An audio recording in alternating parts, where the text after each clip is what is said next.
from the disk radius r, mass m, a circular hole of diameter r whose rim passes through the center is cut. What is the moment of inertia of the remaining part of the disk about perpendicular axis passing through the center? इसे बना दे रहा हूं, इससे disc बनाऊं क्या?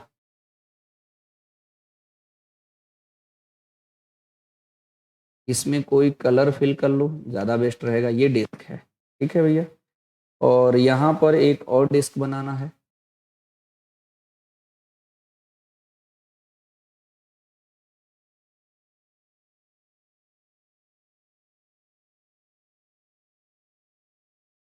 ठीक है, इसमें कोई दूसरा कलर डाल दो तरीके से, ये कट करके निकालना है। ठीक है, डिस्क थोड़ा ऐसा बनाने का बस प्रयास कर रहा हूं ताकि आप लोग को प्रॉपर ये समझ में आ जाए।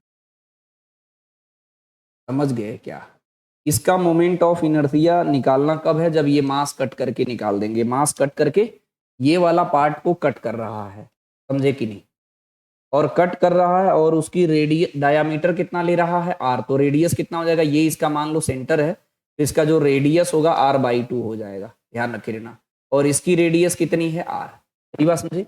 और इसको एक्सेस मान ले रहा है i। मेरी बात समझे? तो इसमें मास क्या बोल रहा है कि हमारे पास जो ये डिस्क था उसका रेडियस r है।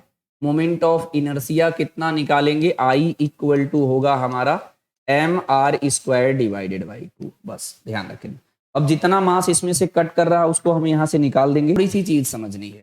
हमने कहा कि अगर ये डिस्क नहीं कटा होता तो इसकी मोमेंट ऑफ इनर्शिया को मैं I1 बोल दे रहा हूं, mr²/2 होता। जब ये कट करके निकाल देंगे उसके बाद मोमेंट ऑफ इनर्शिया पूछ रहा है, तो इसकी मोमेंट ऑफ इनर्शिया मैं इसकी लाइन मान ले रहा हूं, इसका एक्सेस। ठीक है, इसका जो एक्सेस है इसके सेंटर से इस तरह से पास करा दीजिए। मेरी बात समझिए? तो सबसे पहले आप इसकी मोमेंट, इसके पहली बात जो मास कट करके निकालना हो ना, मैं उसको मैं m डैश मानता हूं क्या, तो आप कंफ्यूज नहीं होंगे। ये जो कट करके निकालना है उसका मास मैं m मान ले रहा हूं, उसकी रेडियस r/2 है, स्मॉल m है, m डैश मान लो। तो इसकी मोमेंट ए भी तो है डिस्क की, तो इसका कितना हो जाएगा? I equal to m dash r/2, ठीक है, होल स्क्वायर डिवाइडेड बाई 2। तो उसको सिंपली इसे I डैश मानो जरा। ठीक है, और यहां पर अगर मुझे निकालना होगा तो इसमें इस एक्सेस के अबाउट निकालना पड़ेगा, उसमें पैरेलल एक्सेस थ्योरम आपको यूज करना पड़ेगा, ध्यान रखे रहना। तो उसको I2 मानता हूं, इसे I1 माने थे। I2 कितना हो जाएगा हमारा? I डैश प्लस मास उसका कितना है जी? m। मेरी बात समझे? और कितनी दूरी पे निकालना है? r/2 का होल स्क्वायर। अच्छा, पैरेलल एक्सेस थ्योरम कैसे निकालते हैं?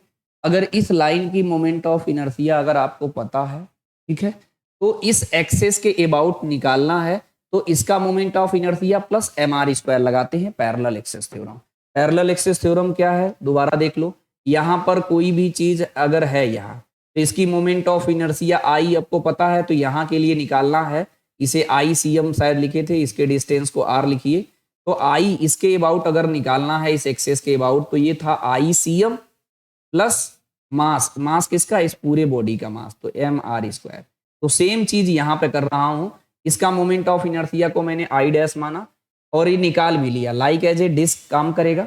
और डिस्क का अगर सेंटर से इस तरह से लाइन पास होती है तो mr²/2 होता है, लेकिन इसकी रेडियस r है, मास अभी बताऊंगा, m डैश मैंने फिलहाल के लिए मान लिया हूं। ठीक है, अब इसको मुझे सॉल्व करना होगा, तो इस पे रखेंगे हम लोग m डैश r/2 का होल स्क्वायर डिवाइडेड बाई 2, और ये कितना हो जाएगा जी? mr/2 का होल स्क्वायर।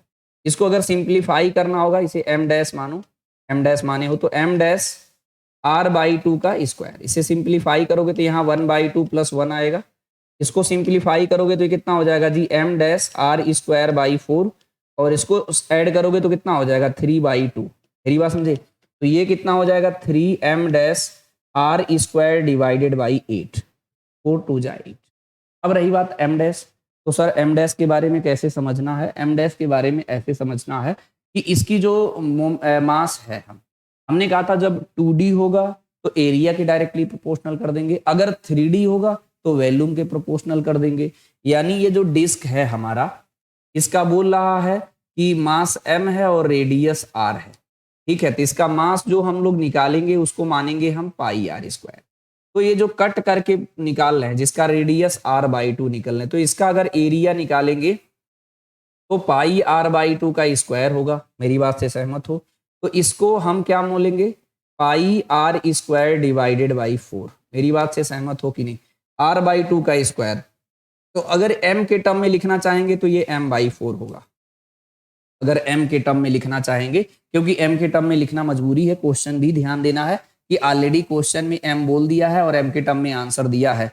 तो मैंने दोबारा समझ लो स्लोली, 2D में होगा तो एरिया जो निकालेंगे उसी को मास ले लेना। अगर 3D है, 3D का मतलब स्फीयर है, स्फीयर से कोई पोर्शन कट करके निकालना तो वहां वैल्यूम कोशिश करेंगे निकालेंगे, है ना। तो ये डिस्क नॉर्मल था, डिस्क का रेडियस r था, तो एम आर स्क्वायर को मैंने m मान लिया। यहाँ पर रेडियस r/2 था, तो पाई r/2 का होल स्क्वायर, तो r बाई कितना हो जाएगा, 4 हो जाएगा। तो पाई आर स्क्वायर को मैंने m माना तो ये m/4 हो जाएगा। यानी सीधे सीधे ये जो m डैश जहां जहां लिख रहे हैं वहां पे लिखना क्या था हमको जी, यहाँ लिख दे रहा हूं, ये I2 की वैल्यू जो हो जाएगा, ये हो जाएगा 3r² divided by 8 into m divided by 4। मेरी बात समझे कि नहीं? इसको अगर आप सिंप्लीफाई करेंगे तो ये कितना हो जाएगा जी, 3mr² डिवाइडेड बाई 32 हो जाएगा। समझे? अब सीधे सब्ट्रैक्शन। अब ये जो कट करके निकाल रहा हूं उसका मोमेंट ऑफ इनर्शिया इस एक्सेस के अबाउट आया है इतना, जिसको मैं I2 बोला हूं। अगर ये डिस्क नहीं कटा होता, डिस्क यहां पर ये नहीं कटा होता, ये नहीं कटा होता, तो इसके एक्सेस के अबाउट डिस्क का होता mr²। यानी सीधे जब रिमेनिंग पोर्शन का रिमेनिंग पोर्शन की मोमेंट ऑफ इनर्शिया अगर आपको निकालना होगा तो क्या कर देंगे आप, I1 माइनस I2 कर देंगे। तो सिंपली सॉल्व तो करना है, कर दिया जाए जी। इसको सॉल्व करना, इधर के थोड़े से ज्यादा टाइम लग रहा होगा। mr² divided by 2 minus 3mr² divided by 32। मेरी बात से सहमत हो क्या? अब इसको जरा सॉल्व करके बताओगे क्या? अगर इधर बात करोगे तो यहाँ पर एलसीएम कितना हो जाएगा, 32। यहाँ पर कितना हो जाएगा, 16mr² होगा, माइनस 3mr² होगा।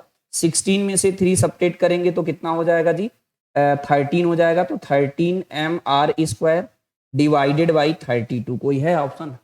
13mr² डिवाइडेड बाई 32 जरा आया देखो, जरा कोई आंसर मैच कर रहा है जी?